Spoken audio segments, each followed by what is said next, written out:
this and try to teach and spread education because there's trans people fearing for their lives right now. Yeah, and that's what's been concerning me about the whole thing because it's like I have friends who are transgender and whatnot, and it's very to watch them be scared whenever they've been safe for so long. It's scary for me. But I did have one other question because I am confused about what's on the background of you, Mel. I don't know your actual name, so I'm just gonna say Mel. Name. The whole cis thing, like whenever you're referring, is that so? That's whenever you're referring to a person who was born that gender at birth, right? Like born that sex at birth. Right. If your gender identity and your sex assigned at birth align, so like born female, identify as a girl or woman, So or why? cisgender. So you may not be able to tell me this, but you may be able to tell me this. Why is it so offensive whenever? So like me, I would be a cisgender female, right? Woman. Woman. Okay. So why is it so offensive for some people whenever people like me ask not to be called that? Like, how is it So transphobic? it's not that that's offensive. It's why. Why are people not wanting to be called that? That's the Right. question. And it's okay. people who are rejecting it's rooted in transphobia. Oh, okay. See, and I can see that, and I can understand that. And that's something that I've been trying to figure out for a while because I'm over here and I'm like, I wouldn't mind it, but I also wouldn't care for it just because I feel everybody is equal, and I feel so say you're transgender. I feel if you're transgender and you tell me you're she or her, or you're he and them, I'm just gonna think of you as a normal boy or a girl, because Right, so to me normal. that's how you would be. But those are pronouns, and that's different, right? So the opposite of cis is trans, right? Right. Those are the prefixes, they're adjectives to describe your experience with gender. And Right. unfortunately, when it comes to cis and trans people right now, trans people are the ones being targeted based on their experience with gender. Cis people are not. And that's why we need to be using these words to clarify the different people that have different experiences with gender. So cis and trans. Right, and I get that, but why is that? I feel like it shouldn't. I feel like unless you are saying that you're anything, like unless you're using the pronouns they and them, then why is it such a big deal to separate the two? Why can't we all just be like, I feel, because I look at it like if I see one man standing next to a woman who went to a man, right term? I don't know. Transgender man. Yeah, Born female, identify as a man, as a transgender man. Okay, so yeah, so if I see a regular man and then a transgender man, I'm going to count them both See as that men. though? See what you just said there? A regular man. Yeah, so that's because I didn't know. Okay, so it's a cis man, a cis male, and a transgender man. I'm going to look at them both the same. If you can see what I'm saying. Right, And but they're not the same. They're not the same. That's why you need to see the differences. Their experiences with gender are different. You can see them both as men, absolutely. But when we're talking about specific things, their experiences with gender are different. And especially when it comes to legislation in this country right now, again, cisgender men are not being targeted based on they're not being targeted at all, but they're not being targeted based on their experience with gender. And transgender men are. Yes, right? And I can see that. So I understand during a conversation like ours why those words are needed to explain and to understand. I get that. But I feel like, because from my perspective, I see it as like in a conversation, as if I'm hanging out with all of my friends. Right. You don't have to go around identifying yourself as a cis woman out in the world. Yeah, right. That's not a requirement. And the thing is, you don't do that for trans people either. If you have a trans friend, you don't go around telling everyone that your friend is trans. For one thing, that can put them in danger. Another thing, it's not your place to be doing that. So Yeah, like that's not the idea. It's just to understand that your experience with gender is different, and there's a word for it. It's called Yeah, cisgender. I was actually just going to touch on that. Like, a lot of people have this misconception that we're just going around all over and being like, hey, you have to say you're cis now or else blah, blah, blah. No, you, in day-to-day conversation, you're not using every adjective to describe someone. I don't describe my friend as, this is my tall brunette, um, sight impaired friend. Yeah. I forgot. Right. Yeah, I'm not going through and describing every aspect of the person. I'm just like, hey, how's it going? See, and that's what, like, that was something that I was very confused about because, people, they talk and they take things out of how it should be. And so whenever people are watching these videos, seeing these posts, they're like, oh, the whole trans community wants us to go around being like, hey, you, she, her. Hey, you, she, he, him, they, them. I feel like people are seeing it that they want to be called by their pronouns as you see them. And I think that's where it's coming into being miscommunication, big time. Like you said, you've been on the wrong side of social Yeah, media. definitely. So you're seeing a lot of the scarier things. You're seeing things from a different side. That's actually not like reality, right? Like that's not what's happening. Des, did you want to add something? I saw you on the request. Des. Hello. Maybe he doesn't know I accepted him yet. I feel like there was something else I was gonna say. Oh, so when I just want to jump back to gender affirming care really quickly. So when it comes to trans kids, there's already been gender affirming care has already been in place, right? It's already been something that is.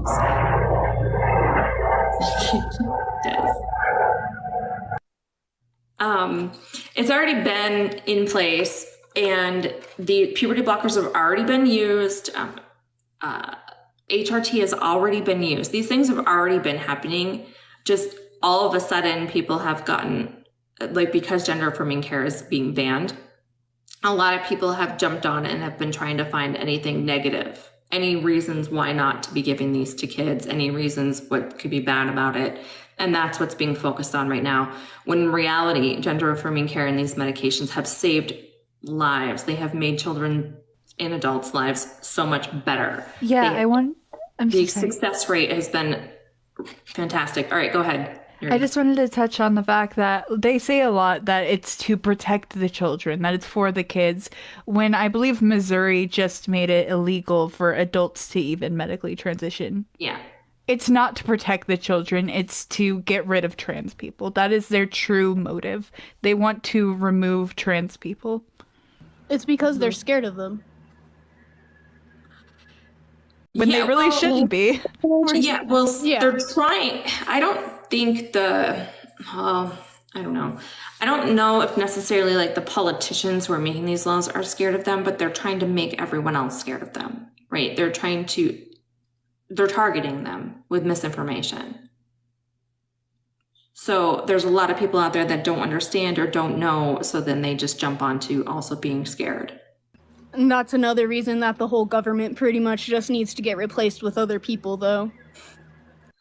I don't necessarily disagree, but yeah.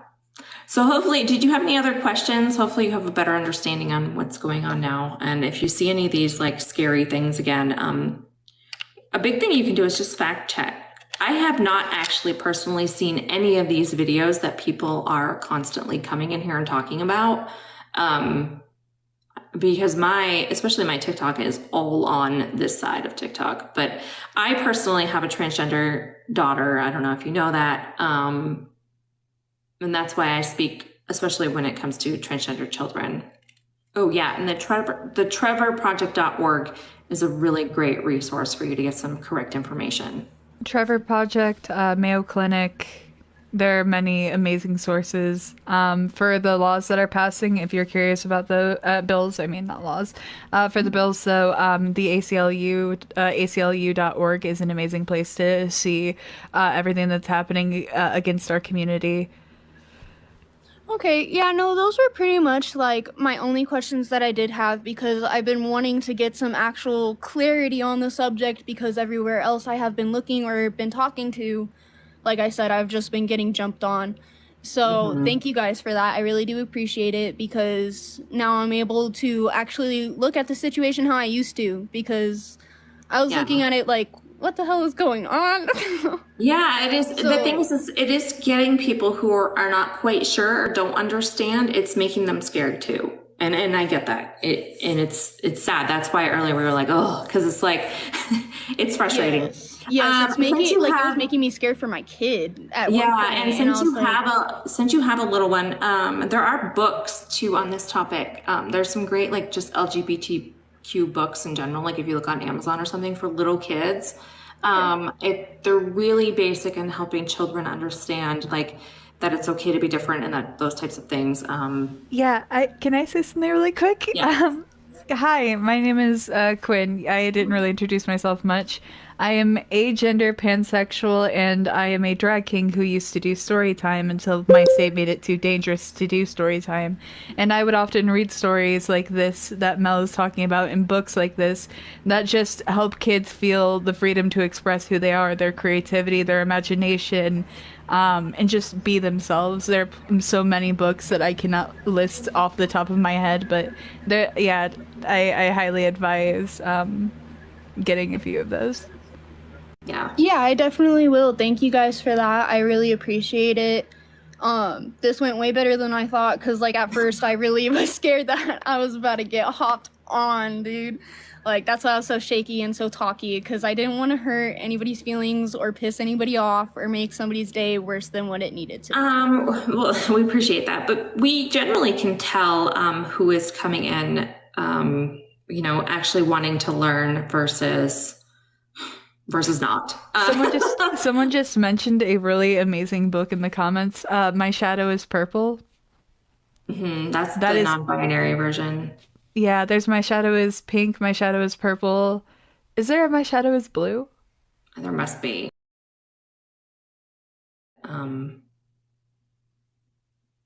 But yeah, any of those was just a really good way to show that being trans is part of it's your internal sense of self. It's not it's deeper than just society.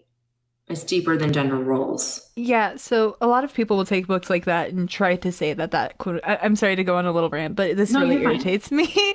A lot of people will take books like that and be like, see, they're trying to indoctrinate the kids. Again, to acknowledge that there are people different than you is not indoctrination. I was able to acknowledge many types of people when I was young, but that did not make me that type of person.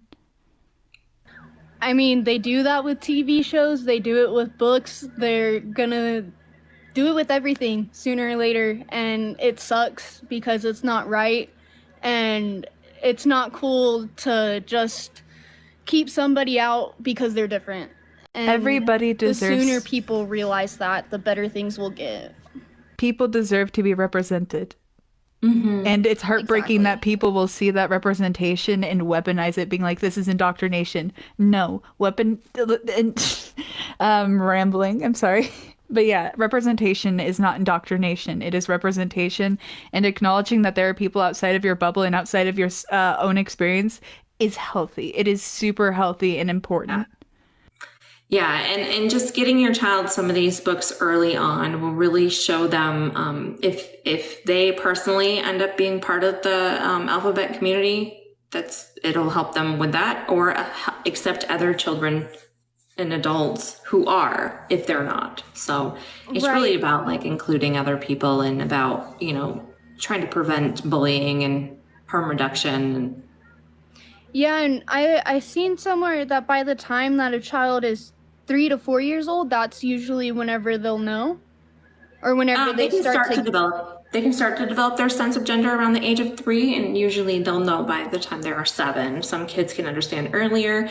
If you've ever seen a child, or if it's happened to yourself when you're young, if a child is misgendered, they know. Like if there's like a little boy and someone has longer hair and someone calls them a girl, they usually get upset about that, and they can do that at a very young age because they know who they are. That makes a lot of sense. And it's sad that people don't see that. Yeah, it is, because it's that easy. People can't recognize that if they look back at, if you look back at your own childhood. I always knew that I was a girl. I never even questioned it, right? And if I got misgendered, I didn't like it either. But for some reason, people think that if a child is trans, they can't know who they are until they're 18, which is an insane age. I mean, I definitely knew who I was at a young age. So if I had to wait until I was 18 to be able to call myself a girl, that would have been ridiculous. So. Hey, Yeah. I wanted to jump in really quick. I know this conversation is winding down, but a couple of moments ago, I think y'all were kind of saying like it hasn't been as bad as it has been in the last few years for trans people. And I just wanted to take a minute and share with y'all that it has been this bad. It has been this bad for decades. The difference now is that because as a collective society, speaking of American culture, we let so much slide for so many decades that now people are more emboldened to make more laws and more ordinances and present more bills and make more rules that further restrict our existence. You can look back into the mid 1970s in America and the 1980s when the HIV/AIDS crisis was just beginning to ramp up and people were really afraid of it. And the wild homophobia and transphobia that came out of that wasn't even the beginning. People have always felt this transphobia, again, for decades. Hawaiian people had more than two genders before Christian missionaries started to go to their location and teach them that having a third or fourth gender was against Christianity. Transphobia has been a thing, I'm using air quotes, for a really, really long time. And so one of the things that I try to say to people when they're asking about why there's so much education now in schools is because that education is like a Band-Aid on top of a puncture wound. We are stuck here and we need so much more work to be able to try to make transgender people safe. It's been going for a very long time. Maybe you're hearing it now because your algorithms on your social media platforms have figured out that you like to listen to things about transgender people and transgender issues. And of course, the algorithm is going to direct you to the most extreme sides, right? It's going to, because it wants you to stay there. We all know that. We all know that the algorithm wants us to stay on the platform longer. So it's going to feed you stuff that upsets you. It's going to feed you stuff that scares you. It's going to feed you stuff that pisses you off. So you stay here for longer. And that may be why you're hearing more about it now. But I promise you, it's been this way for decades. Transgender people have always been here. We have always been here. And I hope that hearing today from Mel, who's also a parent, and from those of us on the panel today, because everybody here on the panel today is trans or experiences transness. I hope that this helps you to see things a little bit differently. Oh, and see, I've never seen anything on this side, like in my point of view, as in a bad way. It's always been very good, very kind, very loving. And I live in New Mexico, and it's a very small town where I live, and it's never been such a big issue in my town. So whenever I see it online, it's very scary for me, just thinking like, what's going to happen to all my friends who live here? What's going to happen to their kids who are feeling that way?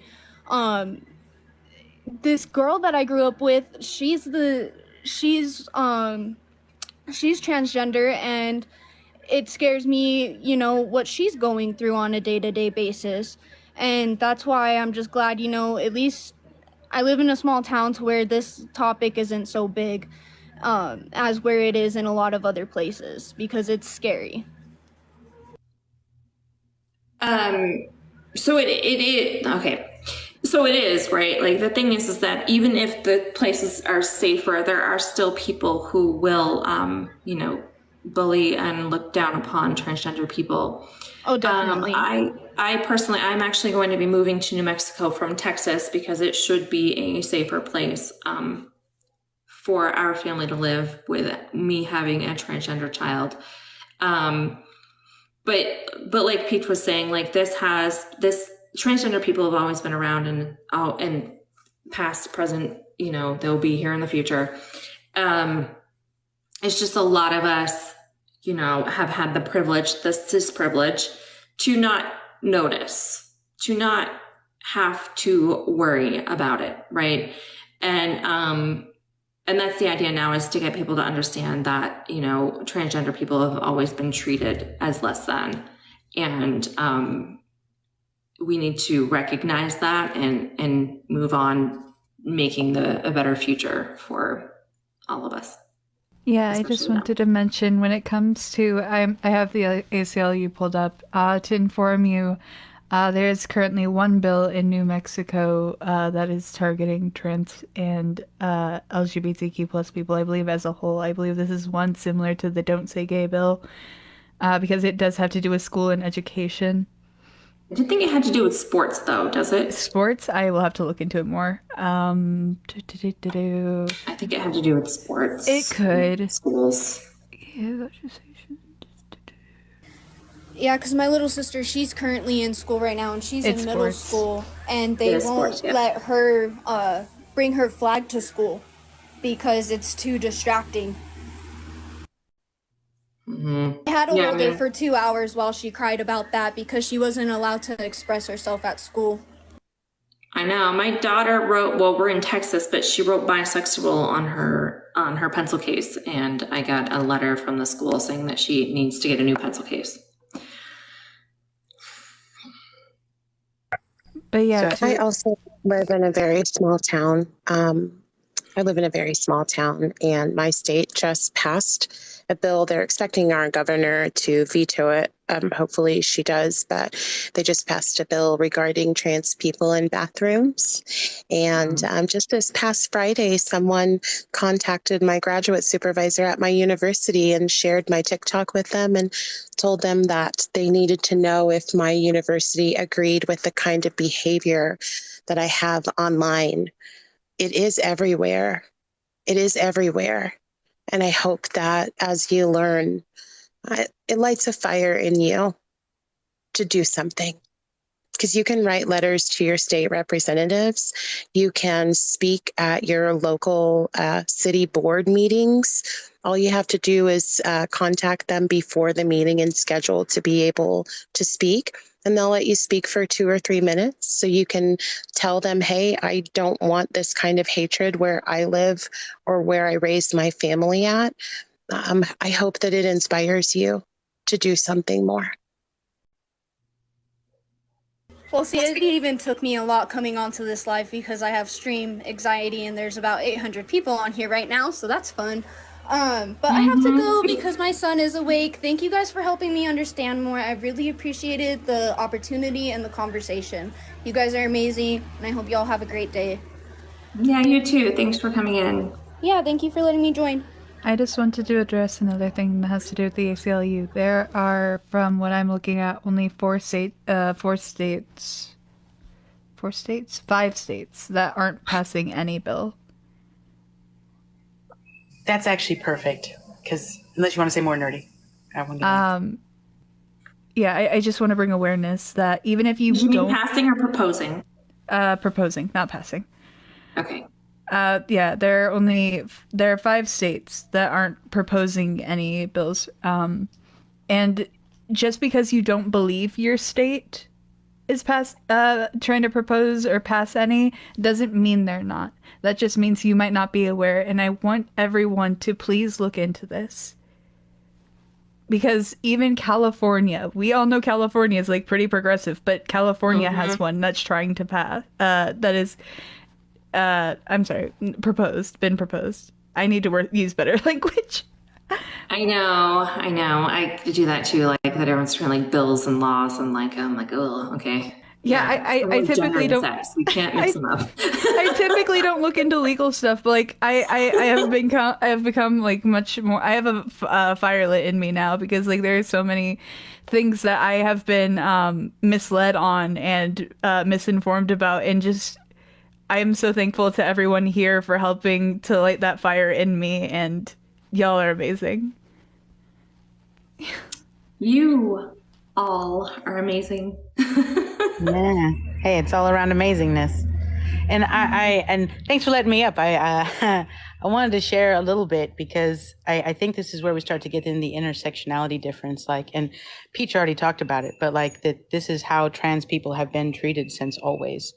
And it's only getting loud now because there are folks that are standing up, and we're being collectively loud. And we need to know that we can't stop because it is always because the whole thing is designed that way. I think that's the real thing is like move and be where you got to be to, feel safe for yourself, but also keep that fire that we keep talking about, right? Because it's like we all say, like they're going to come for you next, basically. And Yeah. not to use fear, but it's reality, right? Is that if you give them an inch, they take the mile and it all falls back. And that's why this sliding scale keeps happening because to me, it feels a lot like trying to,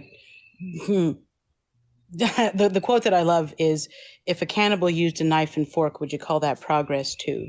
Right. And that's what I feel like we've done with the system, right? Is keep trying to sophisticate it and make it more better. But the truth is that everything that the two below me have been saying is like, get involved locally and speak people in your life where you're at too. Like that's the hope, is that coming here, getting fortified, getting pumped up, knowing that you have community to support you in the ideas that we're talking about, because you're not alone in it. But then start making those that are near you uncomfortable. And it's hard. That's the hardest part. And I It say that is. from it's the hardest part, right? But you just got to start stepping out. And this is a good place to like sharpen your skills, right? Your training camp, if you will, right? So that you can go out and have the talking points and feel assured about what you're saying to people. So just, yeah, there you go. Absolutely, Mitch. Get it together, everybody. But it's just that we got this. We can do this. We just need to not stop, because it'll just slide right back down to it again if we do. And it's funny because speaking on a platform, low battery. Speaking on a platform like this is a really good way to build confidence, because I used to, like, when I first joined people's lives, I used to I would get sweaty palms and I would like shake and like I couldn't speak, those types of things. And then I would start, like, if I was in a live where, I would look at the views and there was like 100, it would get like 100, 150. It would like make me nervous. And now I've been on here with like thousands of people. And I'm like, that's not a big deal. So I just got to get like that in front of people, not like actual people now. That's going to be a little bit harder. But well, the hardest part is when it's people that you care about, because that's the biggest thing, is that's where we make the most exceptions and allowances, and we start to veer in what we know. You know what I'm saying?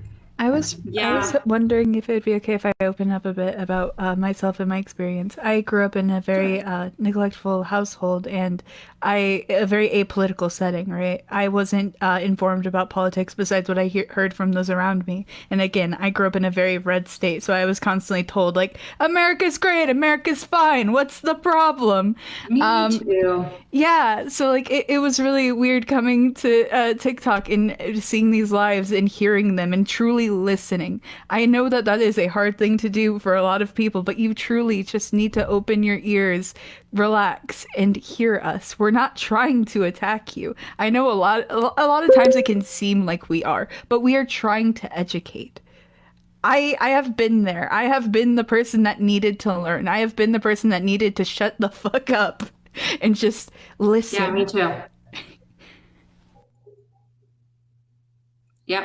I just Absolutely. want to hop in really quick and talk a little bit more about the concept of intersectionality when it comes to this particular part of existence. Someone said, normally I don't read the chat, but I did catch this comment. Someone said, we can't run forever. We have to stand up and fight. that is inherently ableist. It is classist. It is discriminatory. And it erases the experiences of people who must do particular things to survive. Some of us can stay and fight. Some of us can. Some of us can't. And that doesn't make your struggle any less. It doesn't make your actions any less. It doesn't make the way that you fight any less. So I'll use an example. I live with a visual disability. It's called low vision. It makes it nearly impossible for me to navigate places in the dark, which means there are certain marches and events that I can't go to. I can't go anywhere if it's at nighttime. I won't be able to see when they start shooting rubber bullets or smoke grenades and acting like they're in the scene from Call of Duty. I won't be able to see that. But that doesn't make my activism, it doesn't make my journey any less. It just makes it different. And so if there are people who are trans and they are realizing that because of their mental health, their physical health, their emotional health, their only option is to move away and fight from a different area, they are still valid. They are no less valid than those of us who stay in the place and go to the community board meetings or start community outreach programs in our areas or go and speak to our state representatives in person. The fight comes from different viewpoints. We must recognize all of them as valid. We must recognize that we are all fighting together. Everyone's 100% is not the same. And so 100%. we cannot categorize it as running. We cannot categorize it as running away because the connotation of the word running is to say that someone is cowardly, when the truth is they may just have a different ability. I'm almost crying because I do plan on leaving, and I have gotten a lot of I'm sorry. I do plan on moving away. Because one, I have a partner in Australia and I want to go be with my partner, and people are acting as though I am abandoning people, and that is heartbreaking because I don't want to abandon anybody. I will fight until I am out of air. I will, no matter where I am, I will advocate for change. And although I may not be in America, I will not stop fighting for my trans brothers and sisters and non-binary siblings in this country. My friend, I want to repeat what I just said because I really want you to hear it. You are not a coward. You are not invalid. Your 100% is different, and that's okay.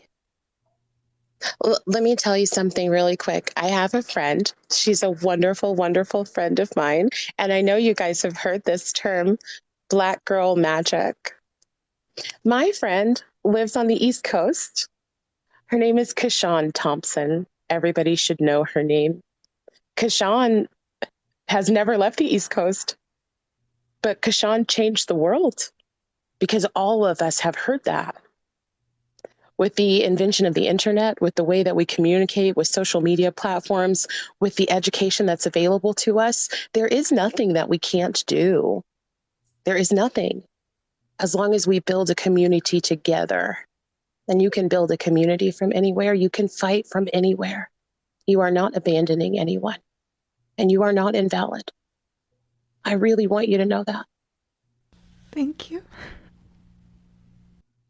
It's just this is something I am very passionate about, but for my own safety, I want to be able to keep fighting, and I don't feel like if I stay here much longer, I will be able to keep fighting. I'm afraid.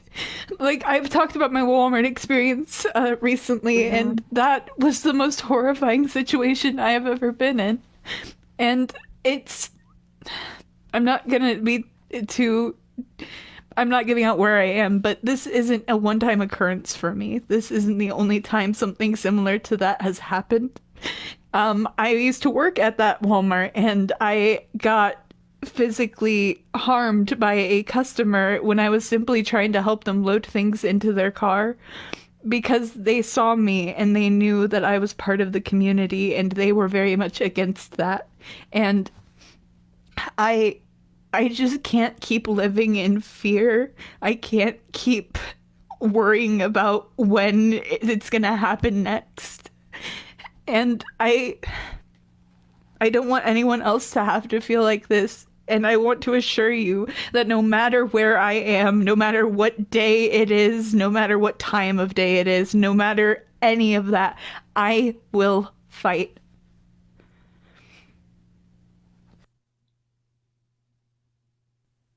I think part of the thing that happens is in discussions like this, not this one, but in discussions like this, oftentimes we miss out on other aspects, like people who cannot afford to leave, right? People like myself who are marginalized people, or people who live in abject poverty or just general poverty, which is most Americans. And there is a part of that where we must recognize as a community, hey, there are people who wish they could leave. They really do, and they can't, and they're stuck. Yeah. And that's real as well. And that's what I mean when we talk about intersectionality, is trying to recognize the intersections of identity that we all experience, and understanding that we all still need acknowledgement and validation. Because here's the thing, one thing about American culture that we love to do, we love it in America, is we love to deny that mental health exists. We love to deny that mental health care is necessary. We love that. And when you get down to living in paralyzing fear every moment of every single day, that's something that we have to acknowledge too. That's not just a passing feeling or emotion. That is a stressor. And we know that stress can kill people, right? In a lot of different ways. So my whole reason for saying this is because someone threw out in the chat that you shouldn't run away. And I just want to say, I don't see it as running away. I see it as a privilege and a blessing and an opportunity. And I see it as something that we need to remind our community members does not make you ineffective. It will not make you ineffective. The only thing that makes you ineffective is if you stop trying. You're not going to stop trying. So that's what matters. Can I is jump that you're in really safe quick? and that you keep trying. Yeah. I got to run to work. I wasn't even going to come in. I was just going to be, but I want to add something to this because I know that Peach has been probably in a lot of spaces where we have conversations about this, but I know that for what's going on in the States right now, there's a lot of people that this might be like maybe one of your first times, especially a lot of the accomplice / allies, might be one of your first times engaging in these sorts of battles, fights. But like as much, and Quinn, like, yes, leave if you're unsafe. Yes, go somewhere, because like you can't fight if you're not here anyway. So that's the first thing, right?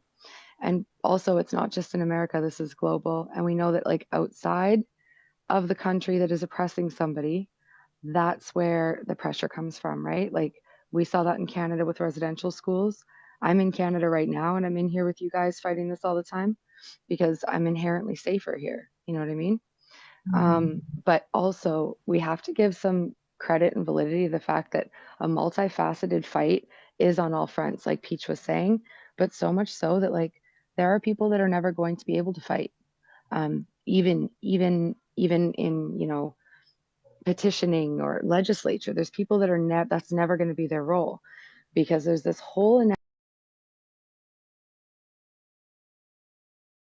We are now sharing with you, based on the habits and things that you're saying, we are sharing with you things that need correcting so that you can educate yourself. Like But you're not that's a doing it lot in of a how that helpful works. way. And so the Peach was problem being is, very condescending. no, they weren't. And really, you really need to watch your mouth when you speak about Peach. I'm just going to let you know that right the fuck now. I really Okay, am. first off, I paid for information, and I can pay for, I paid for the information, and obviously that was a mistake. I literally just joined for information, not for hate. I said I was open for everybody. So the thing is that thinking that you have some onus over anybody in this box because you threw I didn't say I had a bonus over anyone. You said that you paid for us. That's really I paid for the information for the subscription because I was told if I wanted to join the live, then I needed to subscribe. Okay, right now, Peachy, you're being triggered by the education that we're trying to give you. And you're being really defensive about the way it's being given instead of listening to what we're sharing with you. It's not to come at you. It's not to beat you like a piñata. It's literally sharing with you, hey, these are things that you're doing that we can see. And these are things and ideologies that are harmful to our community. And the thing is that instead of hearing what we're saying in ways that it can possibly apply to you, because it doesn't have to, you know what I'm saying? You can hear everything that we're sharing with you and say, those people are all fucking ridiculous and I don't give a shit, right? Mm-hmm. That's entirely up to you. But what we're trying to do is based on what you have been sharing and saying to us, we're trying to show you. And the thing is, I understand that, but do you see from my perspective how it could be taken? That comes in the form of correction. And the thing is, I understand that, but I wasn't asking. I literally was expressing. Yes, but the thing is that you're expressing in your feelings of needing to be coddled in this situation. Or what I'm not asking to be coddled by anyone. But you are, because you're saying that the information that we were given to you isn't in a way that makes you feel warm and squishy, and therefore that's not what I was asking at all. All I was saying was specifically from the time I opened my mouth, everyone was telling me how I was wrong in everything I said. Right now. So I'll just do what your husband said and disconnect the live. Do what your husband said and disconnect the live, girl. Come on now. Since you're not hearing any of this, I'm just going to go on to the things that actually are relevant here. Is that when you're talking about these things like it's a feeling and a choice and influencing kids, the really harmful part about it is that it's implying that education and being aware, knowledge and information and understanding are what harmful to children, and they're not. So no, education is wonderful. Yeah, exactly. And so that's the point about like this actually being in schools and for kids to start learning and understanding this stuff is just so that they know that it is out there, that we are. Understanding is completely fine with me. Education is 100% supported. I have no problem with that. It's the influence. It's the right there, though. It's is it the right? subtones. And we're trying to explain to you that it's not something that can be influenced. Yes. Correct. How is it not something that is what I'm ignorant with? Explain how it's not influenced. So there's the thing. So like when you go to school, just basics, right? I was educated in a Christian background my entire existence, a Southern Baptist one as well, right? And so the very much thing that they teach as what is right is to be straight, right? Is to be a straight, whatever cis person you were assigned, and that's who you're supposed to be. And if that was something that can be conditioned, right, that can be influenced, I would be the pinnacle of that. Okay, I understand that. Right. So the thing is that works all the way around for human beings and whatever you are. You cannot influence kids to be who they are. So when it comes to like what you were saying about when we are educating kids, and that you're okay with that, right? We're educating kids about different people that exist in the world and different things then that they are okay to be. Okay, understandable. Right. So the thing is that it just gives kids the freedom to express themselves. And that is going to be a fluid path. Because that's what we all go through, right? Like there's so many of us that are still, I'm 40, and there's so many of us that are still figuring out who we are, right? Because the things. And so but when we can let kids start to do this at an earlier age and allow them to be who they are, however they need to express themselves, if it's not hurting somebody, then it should be the fluidity of allowing them to explore that so they can discover themselves. And so when it's not about influence or being woke, it's about accepting that who your child says they are. And the thing is that if that fluidly changes while they're discovering that and figuring that out, it's not about them not knowing themselves. It's about discovering the way to be able to communicate it to those of us that are not them. Okay. Right? It's about communicating it to each other. Okay, and no, this is no argument. There was no argument. It was not an intended argument, and I do apologize. But Peach, those tears are real, and that did hurt. Those tears are real. You don't need to speak to me. You don't need to speak to me. Yeah. You don't. No. We're not going to move on. I'm going to say this. You go right ahead, because you told me my tears are fake crying for my 12-year-old son. So let's hear what you have to say. Ma'am. Yeah. Ma'am. Yes. You might want to do what your husband said and just log off the app. Or what? The point here is this, is that trans kids, you have to trust your kids. Your kids, all of y'all, all 709 of y'all listening to me, your kids know who they are. You are obligated to listen to them. You are obligated to make space for them when they say, "Hey, mom, hey, dad, I don't feel this way." Okay, baby, well, let's go figure it out. Let's go figure out how you feel. We can go see a doctor. We can go see a therapist. We can go get you a haircut. We can go get your nails painted. We can go get you a pedicure. We can go do whatever you want to do so we can help you figure out how you're feeling, and know that above all, the most important thing is that you are here and that you stay here. Okay, because we love you. You told me that my I'm tears were actually not fake talking to you. for my 12-year-old I'm actually not talking to you. I'm actually not talking to you. Concerned about being bullied at school because of his. 715 people in this room. You are obligated by virtue, if you have children, or if you have nieces and nephews, if you have young cousins, if you have people who your children are friends with that are youths that come to you and say something, you are obligated by virtue of being an adult to make a safe and wide space for those children. You are obligated to do that. And I am asking how to properly do that for my son so that he is not bullied. I'm not talking to you.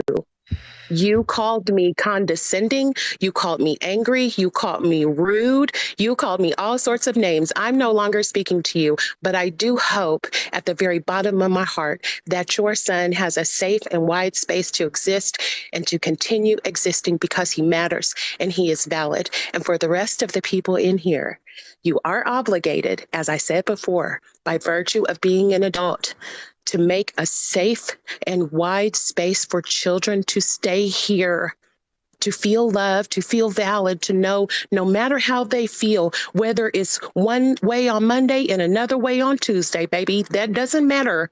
All that matters is that they are alive, because by virtue of them breathing, they are perfect and they deserve to stay here, and we need them here. You are obligated. So you can call that condescending and angry and aggressive and mean black lady all you want to. I don't give a fuck. What I care about is making a world that's safe for trans and gender variant kids to feel just as good as cis kids, to feel just as valid, to feel just as able, to dream just as big, and to achieve just as much. Everything that they want should belong to them because they are alive. We are obligated as adults to make a world where they can stay alive. That is most important. A world, can anybody hear what I'm saying? A world where they can stay alive. We are obligated. And I will do anything for my child. Anything. Then you should do what your husband told you. And I want him to grow up in that safe that environment. But what I am saying is, okay, so literally what Peach I just want said to create the. I was already speaking. You're now interrupting me. May I finish my thought, and I will gladly get off your live. Listen, you're centering yourself. That's what we're trying to tell you. I was already speaking. Yeah, I know. And I interjected because you're doing the same thing over and over again. Is that we understand. Because she is not acknowledging the fact that she. Do you see how you're making all, this is centering, right? You're making it all about you. Yeah, you're centering yourself. Multiple times. We've expressed multiple times how that's not what this is about. And you keep going back to your feelings when this whole live is about understanding trans youth. Yeah. And how you can support them. And the thing is that you clearly aren't that focused on it because you could not get away from your feelings. And that in itself says it's more important, your feelings, than whatever the topic is. And you can take that the way you want it to go. Yeah, I want to say the most heartbreaking thing is like we could have offered so much information. We could have offered help, but she was unwilling to listen, to breathe. Yeah. And again, there are times when you need to shut up and listen. There are times I've been there. I have been there so many times where I need to shut up and just hear what people have to say. We could have shared so much information. We could have given you resources. We want to help your child. That genuinely sounds like they are possibly in need. But you wouldn't just stop. And there is so much I wanted to say. There is so much because I, as a person, as a trans person that was a trans minor and had experiences like that where I was afraid to come out and afraid to get bullied in my school, there is so much that I was hoping to address. But I will not sit here and educate someone who is willing to shit talk somebody on this panel. No. No. Yeah, I plugged in my phone to allow Peach to finish because that was really important for anyone to hear that was listening. It's about the kids, right? And it's not about you. And we're telling parents all the time that you need to listen to your kid as well. If it's a phase, it's a phase. Support them where they're at. It doesn't matter. Yeah, the subject was not about her. And she did very much seem to center it around her and how it made her feel. And now, like, listen, this is about your child, the child that you are claiming to want to focus on and support and nurture. Then let's talk about that. Let's not talk about you. I understand that as people, we very much are, we have this view of like our own world and how we view everything. But for a second, I need you to put that aside and focus on trans people. I need you to put that aside for just a second and hear us. Yeah, all that. Yeah, I mean, and I wish we could have been able to speak to her more for her child, not for her, but she wouldn't allow us to. So, and the idea that if you subscribe to me, that gives you access to me, I'm sorry, that's not how it works. So please don't do that. If you subscribe, it's hopefully to support my channel and my time, as well as when the views do get high and they become very toxic, it's a good way for you to still be able to interact with us. And I appreciate you all that have subscribed and will continue to subscribe and support. But yeah, please don't feel like that's to give you access to me personally, because that's not what it's for, and don't use that against me. I just really wanted to really quick say one more thing because Sure. we're here, and that woman said, that woman's thought process, I don't know if y'all heard that. She said, my son has some characteristics that are making me wonder if he's going to eventually come to me and say. And so one thing I do want to say and make really clear is this. That's one of the most dangerous things that you can do to a kid. Yeah. It's like, so in Black American culture, one of the things people watch out for with little boys is they say they're sweet or they're a little sugary, or it looks like he has some sugar in his tank because the baby wants to play with dolls. Or maybe he says their S is a little bit too long, or likes to hang out with other girls on the playground. And by doing that, what we do is we crush the life out of these kids.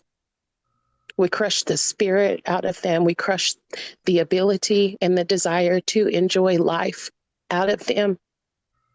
I apologize for being emotional, but I went through it as a kid myself, with my aunties and uncles telling people I was going to be a little DYKE because I wasn't girly enough as a kid. For them, again, it is our job. It is our job as adults to not crush anything out of a child, regardless of what quote unquote characteristics they may show, or how they speak, or what they like to play with, or what their favorite colors are.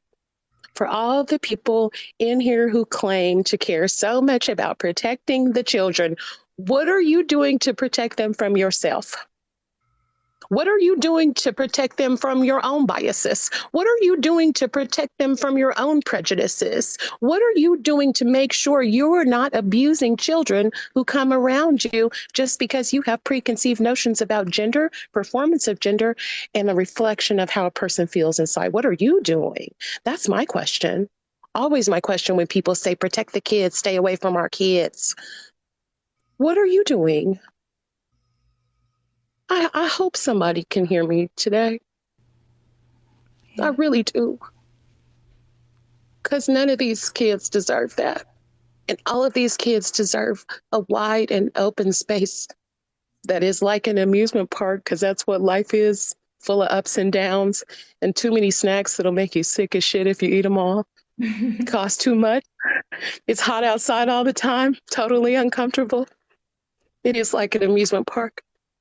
No kid deserves to be restricted at the amusement park. I hope that helped. Peach, you are so amazing. And I want to say, I know it's hard not to apologize for your feelings, but your feelings are so valid. I'm not like, I'm not the one who's supposed to be trying to validate your feelings, but I want you to know that your feelings are valid. Your emotions are valid. Everything that you are thinking and feeling right now is completely valid. And I want to send all of my love and support to you. You are such an amazing person.